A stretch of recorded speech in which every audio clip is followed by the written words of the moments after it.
ดังนั้นการที่เราจะต้องได้ประเมินหรือว่าการกระตุ้นพัฒนาการนะต้องไวคณะเรียนได้ไหมพบไว้แก้ไว้พฤติกรรมของนี้ก็จะโบราณเป็นจุดใหญ่เนาะดังนั้น early intervention เป็นการที่ว่าเรารู้แล้วว่าลูกเรามีปัญหาเนี่ยเราต้องเที่ยวไปพบแพทย์หรือปรึกษากับสถาบันไหนก็ได้ที่อยู่ใกล้เราหรือเราเปิดนำสมาร์ทโฟนเรานี่นะก็ได้พิมพ์เข้าไปเข้ามาออทิสติกนะไหลออกมาเลยยาวดังนั้นเราต้องเข้าใจว่าลูกเราเป็นอย่างบ่มีใครอยากให้เป็นแต่เมื่อเป็นแล้วนะบางคนผู้ปกครองบอกว่าติเนาะกาด้วยความหักลูกด้วยความมาแบบมาเขาเอิ้นว่าจะไงโมเมนต์ปกป้องลูกเราบ่อยากให้ลูกเป็นแต่ลูกเป็นไปแล้วเราบ่ยอมห้ามว่าลูกเป็นขึ้นมาลูกตัวเองปกติเราปล่อยโอกาสนั้นให้มันเสียไปขึ้นมาโอ้อันนี้กับปกติโมเป็นอย่างเราก็ดิ้นได้แลนดิ้นน้ำมูกเราบ่ได้กระยานั่นแหละเรายังพอเลี้ยงได้อยู่ปัญหาเพื่ออนาคตเรา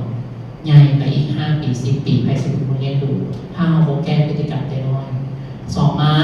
พอแม่ผู้ปกครองมาสลายเป็นอะไรท่านหมอเป็นบ่ออทิสติกนี่คำตอบคำถามง่ายๆเลยบางคนเป็นแท้แต่เป็นเทียมโบได้คือสนใจว่าที่ฝึกลูกนั่นไหนเดี๋ยวนี้ยังโง่แต่ว่าลูกเป็นหรือโบเป็นซื่ออธิบายเรื่องการฝึกโบฟังแต่ว่าอย่างนี้นะคำว่าเป็นแท้เนี่ยสิแบบห้องเรียนที่ฝึกสมบูรณ์คือสว่าเฮาต้องเรียนตัวเองเฮาโบแมนมาสถาบันเขาจะฝึกให้เต็มที่โบแมนมาศูนย์ที่ว่าเขาจะก่อตั้งมาเขาจะสิฝึกเฮาเต็มที่ลูกเฮาอยู่ในมอ24 ชั่วโมงโบแมนมาเขาสิไปฟังโรงเรียนฝึกอย่างเดียวเฮาเองเป็นพ่อเป็นแม่ต้องฝึกลูกต้องกระตุ้นลูกแต่ความเข้าใจของผู้ปกครองสลายยังขึ้นว่าโอ้เราเป็นเราไปเข้าศูนย์แล้วเราต้องดีเนาะโบแมนการฝึกที่ดีเป็นครอบครัวที่คนฝึกหรือว่าการกระตุ้นที่ดีเป็นพ่อแม่ผู้ปกครองเนาะดังนั้นการฝึกต่างๆมันมีหลายแบบเด็กน้อยพวกนี้ต้องให้ฝึกเบากระตุ้นให้การสื่อสารให้เบาออกมาเนาะดังนั้นในการเบานี่นะสลายเทคนิคง่ายๆในการฝึกเด็กน้อยพวกนี้หนึ่งต้องยืนจ่อนี่ล่ะโบแมนว่าฝึกเบาโอ้ท่านหมอเป็นว่าให้ฝึกเบาหลายๆเปิดโทรศัพท์ให้เบิ่งโทรศัพท์เบาหลายโทรศัพท์เบานะมันเป็นการสื่อสารแบบขาเดียวเขาเอิ้นว่าเอาง่ายๆเราเบิ่งจอนี่นะมันเรา A B C D ที่เราฟังแต่เขาถามมันคือมันตอบบอกว่าตอบดังนั้นมันโมเมนต์การที่ว่ามันต้องฝึกแบบเอาหน้าจอให้ลูกเบิ่งแล้วลูกสิเว้าได้ตามคำนั้นโมเมนต์มันสิได้แต่ A B C D วันที่1 2 3ไปแต่มันเป็นการฝึกแบบการสื่อสารคือสมมติเจ้าสิเอาบอลนมนี่โมเมนต์ว่าลูกจะได้อย่างนั้นจูงไปเอาให้ลูกเบาเด็กเบาเป็นจูงมือไปได้ท่านบอกมันเก่งคืออย่างนี้มันจะได้อย่างมันไปปีนเอาอันนั้นมันเก่งบอกแทนที่ต้องเบาว่าแม่ยังได้แม่ยังเอาอันนี้บอกลูกเขาเก่งหลานเขาเก่งปีนเอาเลยยังกินอย่างมันจะแก้กินขั้นเป็นอย่างสั้นแห้งหนักเพราะว่าเราจื้อไปแล้วว่าค่อยยังกินค่อยปีนเอาค่อยยังได้ค่อยจับมือเอาค่อยจูงแขนไปเอาดังนั้นการฝึกพวกนี้บ่ได้ผลย้อนผู้ปกครองมีใจอ่อนดังนั้นเราต้องใจแข็งห้ามใจอ่อนสมมติเราสิกินนมในเด็กน้อยที่ว่าบ่ได้เนาะถ้าเราไปเข้าใจลูกว่าลูกซี่ลูกจูงไปลูกจับมือใส่เอามาให้เราให้ลูกกินลูกจะจือว่าอ๋อค่อยจูงมือเจ้าไปค่อยได้เครื่องค่อยจับมือใส่เจ้าค่อยได้กินค่อยเอามาวางใส่มือแล้วเจ้าแกะให้ค่อยแสดงว่าบ่ได้ฝึกเลยดังนั้นเราต้องเห็นเท่าไหร่เอาสิ่งของทุกอย่างที่เราอยากได้มาใกล้ตาเราเป็นการฝึกพื้นฐานที่ว่าเด็กน้อยบอกว่าต้องให้เราเบิ่งหน้าสบตา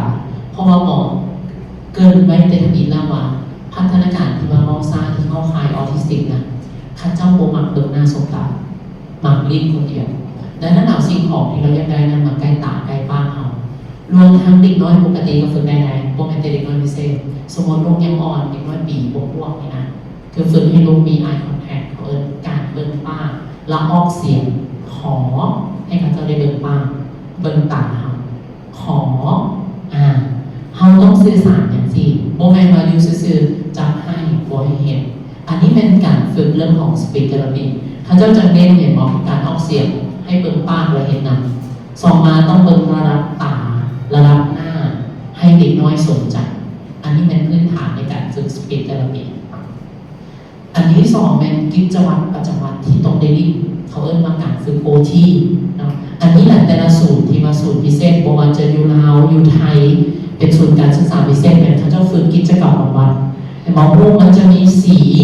เขาเอิ้นการฝึกความเข้าใจสีฟ้าเพราะสีฟ้าสีแดงเพราะสีแดงสีส้มเพราะสีส้มสีเหลืองเพราะสีเหลืองพอคนเราต้องเข้าใจภาษาก่อนลาจังเว้าได้บ่ซันเว้าบ่ได้เนาะอันนี้เป็นตัวที่สองที่เราฝึกเนาะส่วนหลายแล้วเป็นการดิ้นแมทชิ่งดิ้นเอามากอมาต่อใส่กันเอามาแมทช์กันให้มันชื่ออันนี้เป็นการฝึกพื้นฐานเรื่อง OT เนาะส่วนหลายแล้วการฝึกพวกนี้อยู่แต่ละศูนย์นี้แต่ราคาใช้จ่ายมันสูงอยู่เรียนก็สูงบางศูนย์นะเดือนหนึ่ง6-7 ล้านกีบต่อเดือนแรกในการใช้จ่ายแล้วโมเมนต์ฝึกเดือนเดียวแล้วลูกสิดีขึ้นว่าไงยังต่ำ6 เดือนโมเมนต์ของงานเลยบางคนมีคนเจ็บต่างแขวงเนาะลายสลายเป็นอุดมไซเพื่อนไปเซาเงินมีคนจะมีเซาเงินแล้วกับฝึกลูก3 เดือนแล้วกับงานมีผู้เล่นอยู่หนองบันทาหากองงานนี่ก็มีคือโมเมนต์ของงานก็เลยมาบอกมา1ค่าใช้จ่ายในน้อยมันบานปลายอยู่แล้วเพราะว่าลูกงานถ้าเราฝึกได้น้อยพัฒนาการเรียนรู้ต่างๆดีขึ้นบ่ต้องกังวลตัวนี้ตัวนี้มันคู่มือในการที่เราต้องใช้หน้าจอของลูกเนาะตัวนี้เป็นตัวแถวท้ายๆระหว่างเราใช้หน้าจอได้หรือว่าได้ในช่วงอายุสมัยเราต้องรู้ว่าคันลูกคนต่อไปสมมติลูกคนนี้พอทานละเอาหลานจะได้หรือลูกคนต่อไปกันนี้เราต้องรู้ว่าสิแก้ไขอะไรเพื่อเราให้เกิดปัญหาพวกนี้เกิดขึ้นหลายเนาะคือตอนนี้ลูกหมอ2 ปีถามว่าเบิ่งได้บ่เบิ่งได้แต่เราเลือกให้เบิ่งบ่เป็นการเบิ่งแบบว่าโอ้ต้องเบิ่งการ์ตูนเบิ่งอย่างที่มันแพงคือสมมติเป็นเขียนไว้ในเนาะ0-58 เดือนหรือว่า1 ปี 6 เดือนเขาจะบอกว่าให้เรียนการใช้หน้าจอทุกอย่างคือเห็นแค่บอให้เห็นเลยได้ในช่วงปี 6 เดือนแรกบอให้เบิ่งจอการเบิ่งยกเว้นอย่างโทรวิดีโอคอลสมมติพ่อแม่อยู่ต่างแขวงพอตู้เป็นตู้โทรลงได้ตั้งแต่น้อยโมเป็นอย่างวิดีโอคอลได้สมมติเพิ่นยังเบิ่งหวานเพิ่นยังเบิ่งรู้เอาสินะเขาไปเรียนต่างแขวงเขาก็เบิ่งได้โมได้มีปัญหาข้อหมายเราเป็นวิดีโอคอลแต่ห้ามใส่หน้าจอกับลูก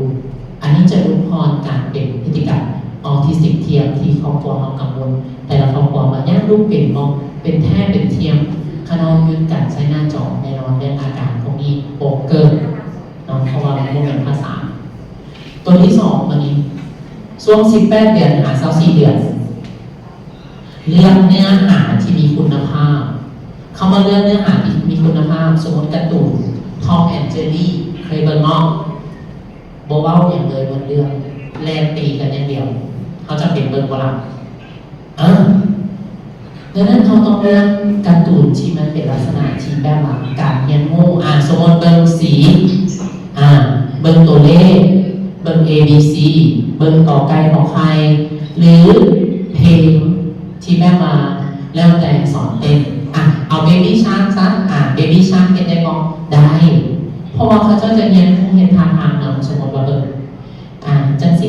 ได้มันเพราะว่าแล้วเป็นเรื่องเนื้อหาคุณภาพและตัวรอบที่2เป็นว่าต้องเบิ่งนำโมเมนต์การปล่อยให้ลูกเบิ่งคนเดียวเอาโทรศัพท์ให้โอ้จะได้ทันบอกคนบอกมา2 ปีเบิ่งได้เมื่อแรงเอาให้เลยสิโบไม่แห้งความหมายว่าต้องเบิ่งนำแล้วก็สอนโมเมนต์การเบิ่งแบบว่าให้ลูกเบิ่งเลยหลังจากนั้นวันนี้2 ปีขึ้นไปจำกัดมือหนึ่งโบเกินชั่วโมงหนึ่งคำว่าโบเกินชั่วโมงหนึ่งต่อมือแมนโบแมนว่าให้นันแซเป็นชั่วโมงเลยซอยเป็ดย่อย15-20 นาทีเศร้าสวยแรงแล้วแต่หรือเศร้าแรงก่อนแต่งเงียนหลังมาเงียนโบแมนมาท่านบอกคนให้เบิ่ง1 ชั่วโมงต่อมือแล้วเบิ่งบนมือเลยชั่วโมงหนึ่งโบแมนเอาเป็นข้ามไปเนาะแล้วก็ควรเบิ่งนำและสอนแต่พ้องโบแมนการเบิ่งละปล่อยให้ลูกเบิ่งเลยตัวที่3แมนตัวสุดท้ายแมน6 ปีขึ้นไปช่วงวัยนี้แมนเน้นการเบิ่งแบบโบมีลิมิตได้ความหมายว่าเขาสิเป็นจัดการหลายก็ได้เพราะว่ามันเป็นการเรียนรู้ของพระเจ้าแต่เราต้องเบิ่งการ์ตูนที่มันสร้างสรรค์ เบิ่งในสิ่งที่ดีและถูกต้องโมเมนต์ที่ไปดิ้นแต่เกมขับรถ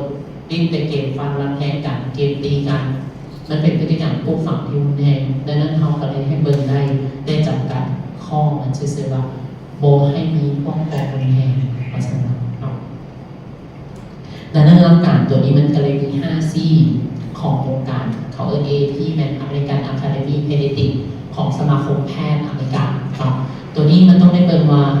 เห็นมั้ยเบิ่งพัฒนาการอายุของบุคลิกเด็กแต่ละคนทำโครงการสื่อสารโบคือกันได้ข้อที่1โบแมนว่าลูกเฮาไว้ต้องการเบิ่งและให้เบิ่ง